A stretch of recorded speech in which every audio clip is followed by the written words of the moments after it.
আর শুকনো লঙ্কা।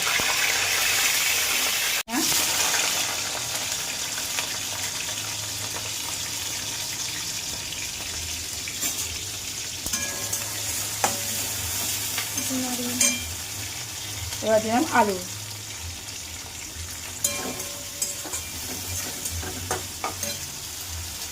এক এক করে আমি দিয়ে দিচ্ছি গাজর, ক্যাপসিকাম, টমেটো।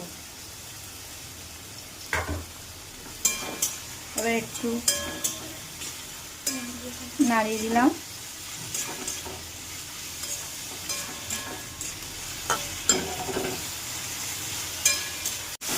হালকা করে ভেজে নিলাম। ভাজা হয়ে গেলে পরিমাণ মতো নুন দেবে। আর তোমরা যদি চাও হলুদ দিতেও পারো, নাও দিতে পারো, এটা তোমাদের ইচ্ছা।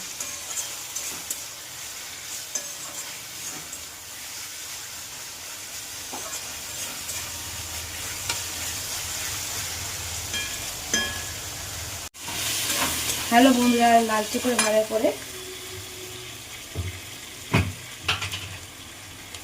পরিমাণ মতো নুন দিলাম। একটু নাড়িয়ে নিচ্ছি। সুজিটা আমি দিয়ে দিলাম।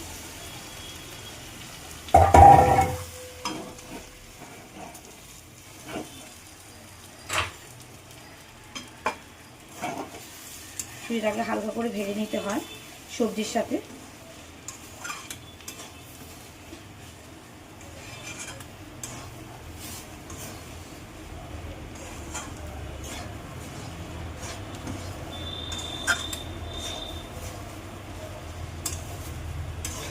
একটু ভালো করে নাড়িয়ে নেবে সবজিগুলিকে। নাড়ানোর পরে নতুন জল দিয়ে দেবে।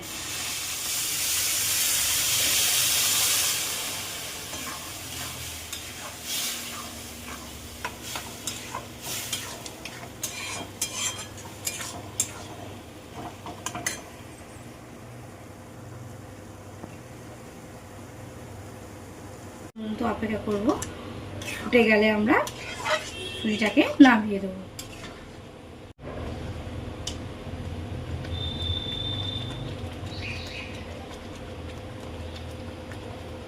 হ্যালো বন্ধুরা, সুজি বানানো আমার কমপ্লিট। যদি আমার রেসিপিটা তোমাদের খুব ভালো লাগে অবশ্যই লাইক, কমেন্ট, শেয়ার করে আমাকে জানিও। আর রেসিপিটা কেমন হয়েছে অবশ্যই জানিও।